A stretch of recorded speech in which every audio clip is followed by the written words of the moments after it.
বাংলা সমাজ ব্যবস্থার অভিশপ্ত এক অধ্যায় কৌলিন্য প্রথা, যার কুপ্রভাবের করাল গ্রাস থেকে বেরোতে পারেনি এখনও বাংলার অনেক পরিবার।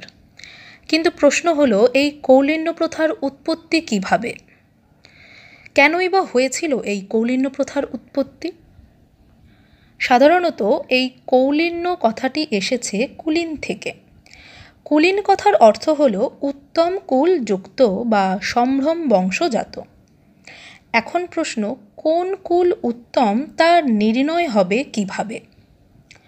মৈথিল পণ্ডিত বাচস্পতি মিশ্র বলছেন, উত্তম কুল চিহ্নিত হয় আচার, বিদ্যা, বিনয়, প্রতিষ্ঠা, তীর্থযাত্রা, নিষ্ঠা, তপস্যা, আবৃত্তি এবং দান, এই 9 গুণের মাধ্যমে। সাধারণত এই সকল গুণাবলী দেখা যেত ব্রাহ্মণ পরিবারে, যদিও কায়স্থ ও বৈদ্যরাও এইসব গুণ অর্জন করতে পারত। তারাও কুলীন বলে বিবেচিত হতো। সমাজে নিজেদের সম্মান ভোগ করতে কুলীনেরা বদ্ধপরিকর ছিল।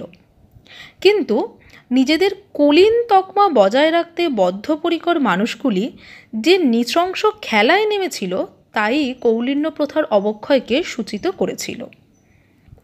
কোথায় এই কৌলিন্য প্রথার শুরু এবং কিভাবে তা অবক্ষয়ে নেমে এসেছিল, সবটা জানব অফ টপিকের আজকের পর্বে।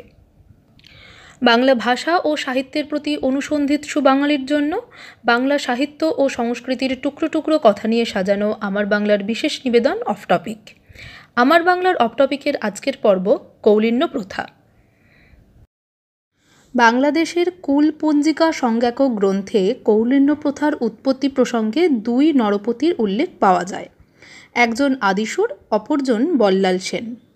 প্রসঙ্গত বলে রাখি, মিথিলাতেও কৌলিন্য প্রথা প্রচলিত ছিল এবং কর্ণাট বংশীয় শেষ রাজা হরিসিংহ মিথিলায় কৌলিন্য প্রথা প্রবর্তন করেছিলেন। বাংলায় কৌলিন্য প্রথা মূলত দক্ষিণ পশ্চিম বাংলার রাঢ় দেশ এবং উত্তর বাংলার বরেন্দ্র দেশে প্রচলিত ছিল। বাংলার কুলপঞ্জিকা এবং মৈথিল পণ্ডিত বাচস্পতি মিশ্রের কাহিনী অনুযায়ী রাজা আদিশুর পুত্রেষ্টি যাগের অনুষ্ঠানে কৃতসংকল্প হয়ে বেদজ্ঞ ব্রাহ্মণদের আহ্বান জানান। কিন্তু বাংলার তৎকালীন ব্রাহ্মণেরা আচারভ্রষ্ট এবং বেদবিহিত ক্রিয়া অনুষ্ঠানে অনভিজ্ঞ ছিলেন। তখন রাজা নিরুপায় হয়ে উত্তরপ্রদেশের কনৌজের কান্নাকুব্জ রাজের কাছে শাস্ত্রজ্ঞ ও আচারনিষ্ঠ ব্রাহ্মণ চেয়ে দূত পাঠালেন। সেই মতো কান্নকুব্জ রাজ পঞ্চগোত্রের পঞ্চব্রাহ্মণ পাঠিয়ে দিলেন। এই পঞ্চব্রাহ্মণের তালিকা নিয়ে বিভিন্ন মত আছে। এই 5 ব্রাহ্মণই বর্তমান রাঢ়ীয় ও বরেন্দ্রীয় কুলীন ব্রাহ্মণদের আদিপুরুষ এবং তাদের 5 জন কায়স্থ ভৃত্য কুলীন কায়স্থরূপে বিবেচিত হয়েছিল। রাজা আদিশুর যজ্ঞ শেষে এই 5 ব্রাহ্মণকে 5 গ্রামে বসতি স্থাপন করে দিলেন। প্রত্যেকে তাদের গ্রাম অনুসারে অমুক গাঁই বা অমুক গাঁই নামে পরিচিত হল।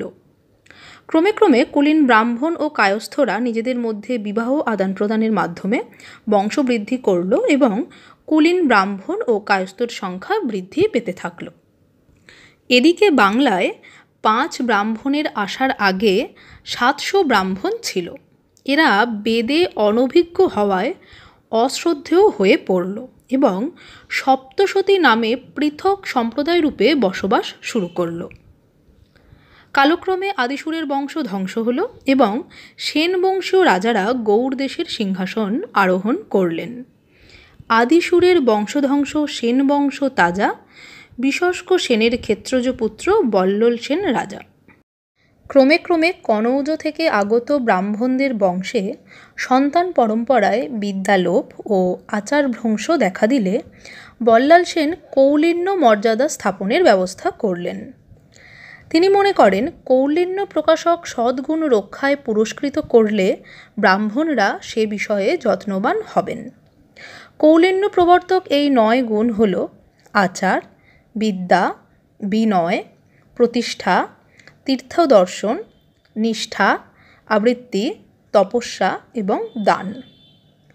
কথিত আছে, বল্লাল সেন রাঢ়ীয় ব্রাহ্মণদের 56 গাঙির মধ্যে 19 জনকে কৌলিন্য মর্যাদা দান করেছিলেন এবং বরেন্দ্রীয় ব্রাহ্মণদের 100 গাঙির মধ্যে 8 জনকে কুলীন, 8 জনকে সৎক্ষত্রিয় এবং 84 জনকে কষ্টক্ষত্রিয় বলে নির্ধারিত করেন।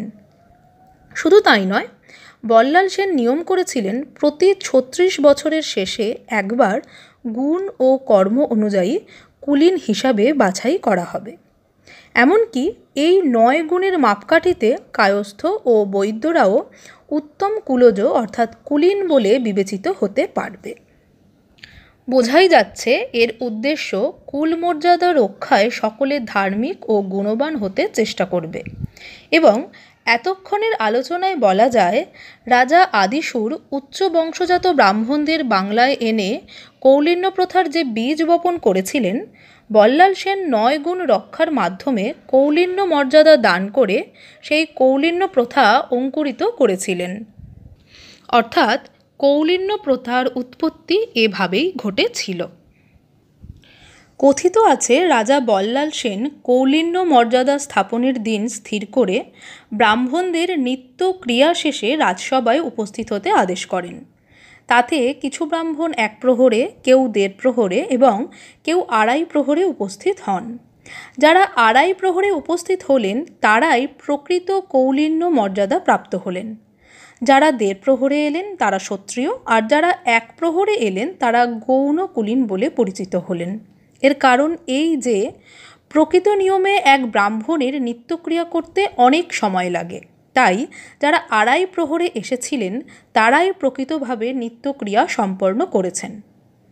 এর সঙ্গে নিয়ম হলো কুলীনেরা কুলীনের সঙ্গে বিবাহ সম্পর্ক আদান প্রদান করবে, ক্ষত্রিয়ের কন্যা গ্রহণ করতে পারবে, কিন্তু ক্ষত্রিয়কে কন্যা দান করবে না, করলে কুলভ্রষ্ট হবে। আর গৌণ কুলীনেরা নিজেদের মধ্যে কন্যার আদান প্রদান করতে পারবে। ক্ষত্রিয় বা কুলীনেরা গৌণ কুলীনের কন্যা গ্রহণ করলে কুলক্ষয় হবে।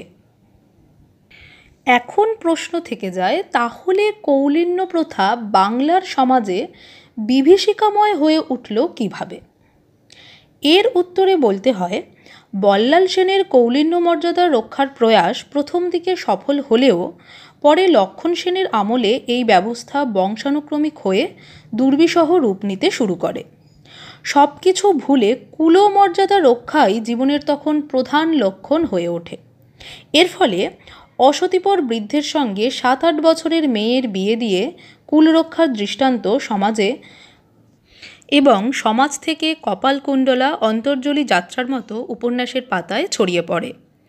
এমনকি অনেক সময় 50 বছরের বয়স্কা মেয়ের সঙ্গে 10 বছরের বালকের বিয়ের নজিরও মেলে। পঞ্চদশ শতাব্দীর শুরু থেকে অষ্টাদশ শতাব্দীর শেষ পর্যন্ত সুদীর্ঘ 400 বছর বল্লালী কুলমর্যাদা রক্ষাই বাঙালি জীবনের প্রধান লক্ষ্য হয়ে দাঁড়ায় এবং কুলীন মর্যাদা রক্ষার প্রয়াস থেকে সমাজে বহু বিবাহের প্রচলন ঘটে এবং এর ফল এক বিভীষিকাময় আকার ধারণ করে। একজন কুলীন একাধিক বিয়ে করে প্রতি শ্বশুরবাড়িতে সময় বিশেষে নিষ্কর্মা দিন কাটায় এবং এই একাধিক বিয়ে করাই তার জীবন ধারণের উপায় হয়ে দাঁড়িয়েছিল। বিক্রমপুরের ইতিহাস লেখক যোগেন্দ্রনাথ গুপ্ত জানিয়েছিলেন, 19বিংশ শতাব্দীর প্রথমার্ধে ঢাকার মুন্সীগঞ্জে কৃষ্ণসুন্দর বন্দ্যোপাধ্যায়ের স্ত্রীর সংখ্যা ছিল 284 জন। অভয়চন্দ্র সরকার 2 কুলীন ব্রাহ্মণের উল্লেখ করেছিলেন, যাদের একজনের 60টি এবং একজনের 100টি স্ত্রী ছিল এবং কোন গ্রামে কার মেয়েকে বিয়ে করেছেন তার জন্য একটা খাতাও ছিল তাদের কাছে। এমনও শোনা যায় একজন কুলীন একদিনে 3-4টে বিয়ে করতেন।